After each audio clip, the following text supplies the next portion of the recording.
বিয়ের পরে জোর ভাঙতে বাড়িতে গিয়ে মায়ের হাতের কষা কষা মাংস খেলাম, সাথে সবার জন্য নিজের হাতে রান্না করে সবাই সাথে একসাথে বসে খেলাম। সো হ্যালো গাইস, কেমন আছো তোমরা সবাই? আশা করি সবাই খুব ভালো আছো। আরো একটি নতুন ভিডিওতে তোমাদের সকলকে ওয়েলকাম। দেখো, আমি কিন্তু সুন্দর করে রেডি সেডি হয়ে এখন যাচ্ছিলাম আমার বাপের বাড়ি যাওয়ার জন্য। অষ্টমঙ্গলা থেকে ফিরে আসার দুদিন পরে আমার বাপি কিন্তু আমাকে আনতে গেছিল আমার শ্বশুরবাড়িতে। তো আমি কিন্তু বাপির সাথে একাই এসেছিলাম। বিয়ের যে এত নিয়ম কানুন, নিজে বিয়ে না করলে আমি বুঝতেই পারতাম না। একবার বরের সাথে আসতে হবে, একবার জোর ভাঙতে আসতে হবে, বাবা কত নিয়ম। আর এদিকে দেখো, আমি কিন্তু আমার হাতগুলো দেখাচ্ছিলাম, কারণ আমি কিন্তু এক হাতে নেল এক্সটেনশন তুলে ফেলেছিলাম। আমার প্রচন্ডই অসুবিধা হচ্ছিল। তারপরে দেখি রান্নাঘর থেকে দারুণ স্মেল বেরোচ্ছে, কারণ মা রান্না করছিল মাংস। আর জানোই তোমরা যে আমার কষা মাংস খেতে কত ভালো লাগে, তাই আমি কিন্তু এখানে মাকে বলেছিলাম। আর তারপর দেখি মা আমাদের 3 বোনের জন্যই কিন্তু কষা মাংস দিয়ে গেছিল। আর এদিকে দেখেছো আমার বোন, আমি যেটা চয়েস করে নিয়েছি সেইটা নেওয়ার জন্য কেমন খাবলা খাবলি করছিল। মানে ওর যেটা আমার পছন্দ হয় সেই পিসটাই ওর চাই। এই মাংস নিয়েও তো একচোট ঝামেলা হয়ে গেল আমাদের মাঝখানে। তারপরে কিন্তু আমি আমার মাংসটা এই যে হাতেই নিয়ে নিয়েছি। ও এত ঝামেলা করছিল, ও ওরকমই করে। ওর এই স্বভাব কোনোদিনও পরিবর্তন হবে না। যাদের ভাই বোন আছে তারা জানো যে ভাই বোনদের মাঝখানে এরকম একটু ঝামেলা খাবার নিয়ে হতেই থাকে। তারপরে কিন্তু আমার ছোট বোনকে আমি তাড়াতাড়ি ডাক দিয়েছিলাম, না হলে ওর পিসটাও আমার বোন কিন্তু খাবলে খাবলে খেয়ে নিত। তার জন্য কিন্তু আমার ছোট বোনও জলদি জলদি চলে এসেছিল। তারপরে এই জায়গায় দিদুন চলে এসছে। আমি দিদুনকে বলছিলাম যে তুমি একটু খাও। আমার দিদুনের আবার কদিন ধরে কি হয়েছে, মাংসই খেতে চাইছে না। মাংস নাকি দিদি ভাইয়ের আর ভালোই লাগছে না। তারপরে দেখো মার কিন্তু রান্না হয়ে গেছে। আর এখন আমরা যেই খেতে বসবো অমনি কারেন্ট চলে গেছে, কারণ বাইরে হচ্ছিল প্রচন্ড বৃষ্টি। আর এই অন্ধকারের মধ্যে কিন্তু আমি দেখো চার্জার লাইট দুপাশে দুটো জ্বালিয়ে নিয়েছি। আর এখন আমরা সবাই খেতে বসবো, কারণ এই বৃষ্টির জন্য অপেক্ষা করতে করতে প্রচুর লেট হয়ে গেছিল। আর কারেন্ট তো একেতে আসছিলই না। আর এদিকে দেখো মা যে মাংস রান্না করেছিল আমি কিন্তু বাটিতে সবার জন্য সমানভাবে ভাগ করে করে কিন্তু দিয়ে দিয়েছি। আর তার সাথে কিন্তু রান্না করেছিল মা এখানে একটা লাউ শাক দিয়ে তরকারি, যেটা আমার পার্সোনালি খুব ভালো লাগে, কারণ আমার এই ডাটা চিবোতে বেশি ভালো লাগে। এখানে দেখো আমার বাপি বসে পড়েছে খেতে। তার সামনে ছিল মা, এদিকে দিদি ভাই বোন, মানে সবাই একসাথে কিন্তু খেতে বসেছিলাম আমরা। আর মায়ের হাতে রান্না অনেকদিন পরে খাচ্ছি, আমার তো বেশ ভালোই লাগছিল। এখানে আমি বাপিকে বলছিলাম যে বলো যে মা আজকে কেমন রান্না করেছে। আর বাপি তো এমনিতেই মায়ের হাতে রান্নার তো সবসময় প্রশংসা করে। বাপি তো বলছিল খুব ভালো হয়েছে, খুব ভালো হয়েছে। দেখতেই পারছো তোমরা অনেকে আমার বাপিকে ভিডিওতে দেখতে চেয়েছিলে, অনেকদিন ধরে দেখতে পাচ্ছিলে না। আজকে ফাইনালি কিন্তু ভিডিওতে বাপিকে দেখিয়ে দিয়েছি।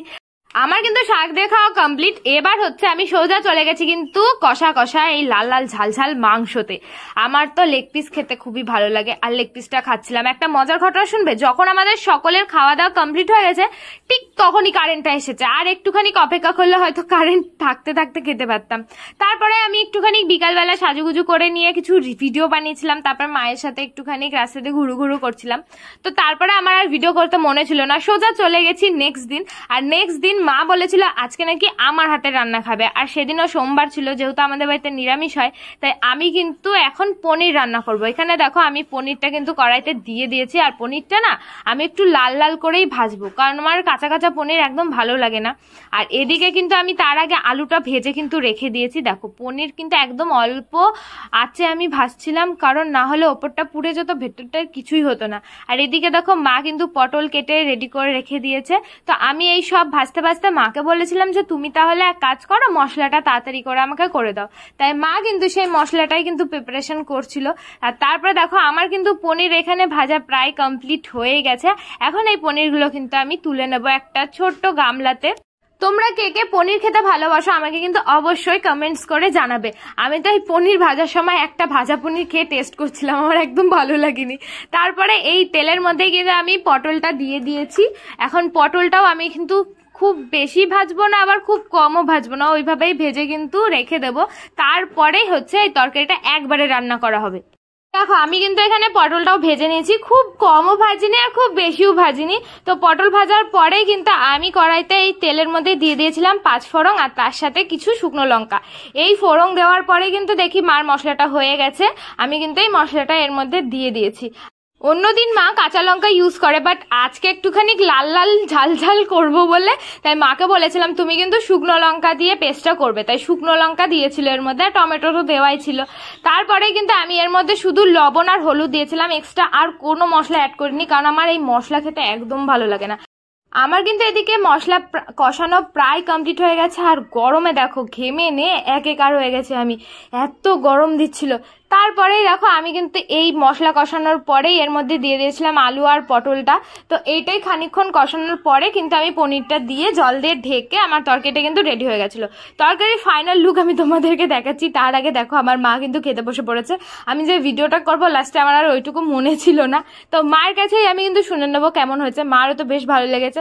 তারপরে আমি দিদি ভাইকে বলছিলাম তুমি একটুখানি টেস্ট করে আমাকে বলো যে আমি কেমন রান্না করেছি। তো দিদি ভাইও বললো বেশ ভালো হয়েছে। তো আমি তো টেস্ট করেছিলাম, আমার কাছে ভালো লেগেছিল। এবার সবার কাছ থেকে যদি কমপ্লিমেন্ট না নিই তাহলে মনটা কেমন ভালো ভালো লাগে না, তার জন্য আমি সবার কাছ থেকে শুনছিলাম। আর এদিকে আমি যেই শুনতে যাব আমার ছোট বোনু চলে এসছে আমার কাছে দিদি দিদি করতে করতে। তো আমাদের সববার খাওয়া দাওয়া কমপ্লিট হয়ে গেছে, আর এদিকে কিন্তু আমার বোনু রেডি হয়ে গেছে আমার সাথে আমার বাড়িতে আসবে বলে। ও প্রচন্ড দিদি পাগল মানুষ, যাকে দেখে তাকেই খালি দিদি দিদি বলে। শিব ঠাকুর আর পার্বতী ঠাকুরকে দেখলেও দিদি দাদা বলতে থাকে। আমি বাড়ি চলে আসবো বলে আমার ব্যাগ কিন্তু গোছানো কমপ্লিট, আর এদিকে আমার দিদি ভাইও কিন্তু রেডি সেডি হয়ে বসে রয়েছে, কারণ দিদি ভাই বোনকে নিয়ে চলে যাবে বাড়িতে আমার সাথে দেখা করবে বলে কিন্তু দিদি ভাই এসেছিল। আমার বোনের মনটা দেখেছো কত খারাপ হয়ে গেছে, ও উদাসীন হয়ে শুধু আমার দিকে তাকিয়ে রয়েছে। তো তারপরে দিদি ভাই কিন্তু এখানে যেহেতু রাত হয়ে যাবে বাচ্চা মানুষকে নিয়ে যাবে, তাই আগে আগেই কিন্তু বেরিয়ে পড়েছিল। এখানে আমার বোন দিদি ভাইয়ের ব্যাগ আর সাথে কিন্তু একটা কাঁঠাল এই সাইকেলে করে কিন্তু দিয়ে আসতে যাচ্ছিল। তো আমার মা যখন বোনকে টাটা দিচ্ছিল, বোন তো একদমই টাটা দিতে চাইছিল না, কারণ ওর যাওয়ার ইচ্ছা ছিল না। ও দেখো কিরকম কান্না শুরু করে দিয়েছে। তারপরে তো আমি আমার কোলে নিয়ে নিয়েছি যাতে একটুখানি ওর হাসি মুখ বেরোয়, আর আবার কান্না শুরু করে দিয়েছে। দিদি ভাই চলে যাচ্ছিল ওই দেখে, মানে ওর সকলকে দরকার হয়, একে ছেড়ে ওকে ওকে ছেড়ে ওকে, এরকম কোনো কিছু না। তারপরে কিন্তু আমরা রওনা দিয়ে দিয়েছিলাম। এখানে টুকটুক করতে করতে হাঁটতে হাঁটতে আমি কিন্তু দিদি ভাইকে টোটো স্ট্যান্ডে তুলে দিতে যাচ্ছিলাম। এই দেখো টোটোতে উঠেও পড়েছে, আর একটুখানি আদর করতে যাব তখনই কিন্তু টোটোটা ছেড়ে দিয়েছে, তাই আর আদর করতে পারিনি। কি আর করবো, টাটা দিয়ে কিন্তু সোজা চলে এসেছি বাড়িতে। আর বাড়িতে এসে কিন্তু আমি সুন্দর করে যে সাজুগুজু করে কিন্তু রেডি হয়ে গেছি, আর আমাকে কেমন লাগছে অবশ্যই কিন্তু কমেন্ট করে জানাবে। তারপরে কিন্তু আমাকে নিতে চলে এসেছিল আমার দাদু, সাথে আমার দুটো পুচকে পুচকে ননদিনী। আর আমার ননদিনীরা দেখো আমার বোনদের সাথে কত মজা করছিল, একদম কোলে উঠে পড়েছিল। তারপরে তো মা এই যে চা করে দাদুকে দিল, এখন সবাই বসে একটুখানি গল্প করছিল। তারপরে আমি কিছু ফটো তুললাম। ফটো তোলার পরে এখানে দেখো এরা গল্প শুরু করেছে, আমার বিয়েতে কি ফটো ফ্রেম পেয়েছি সেটা দেখবে বলে বায়না করছিল। তো সেটাই কিন্তু আমার বোন এখন দেখো দেখাতে গেছে, আর ততক্ষণে আমি একটু ফাঁকতালে টাইম পেয়েছি, তাই কিন্তু চলে গেছিলাম টুক করে রিলস বানাতে। আর যারা যারা আমার ইনস্টাগ্রামে এখনো ফলো করেনি জলদি জলদি গিয়ে কিন্তু রেশমিবালা অফিসিয়ালে গিয়ে ফলো করে দেবে। তো সমস্ত রিলস বানানো কমপ্লিটের পরে কিন্তু এখন হচ্ছে আবার বাড়ি থেকে শ্বশুরবাড়ি চলে যাওয়ার পালা, তাই কিন্তু এই যে টাটা করে কিন্তু চলে এসেছি সোজা শ্বশুরবাড়িতে। তো সেদিন আর ভিডিও করতে পারিনি, তাই সকালবেলা ঘুম থেকে উঠাই দেখো আমি স্নান টান করে এই যে ভিডিও বানাতে বসেছি। দেখো কে যেন আমাকে কমেন্ট করেছিলে যে দিদি ভাই তুমি ছোট টিপ পড়বে তাহলে কিন্তু ভালো লাগবে। দেখো আমি তো আমাদের কথা রেখেছি, তাই আমি কিন্তু একটা ছোট টিপ পড়েছি। আমাকে ছোট টিপ পরে কেমন লাগছে অবশ্যই জানিও। তো আজকে ভিডিওটা কেমন লাগলো সেটা অবশ্যই কমেন্ট করে জানাবে। ভালো লাগলে আমার পেজটা ফলো করে দেবে। তো আজকের জন্য বাই, দেখা হচ্ছে next video, bye bye, love you guys.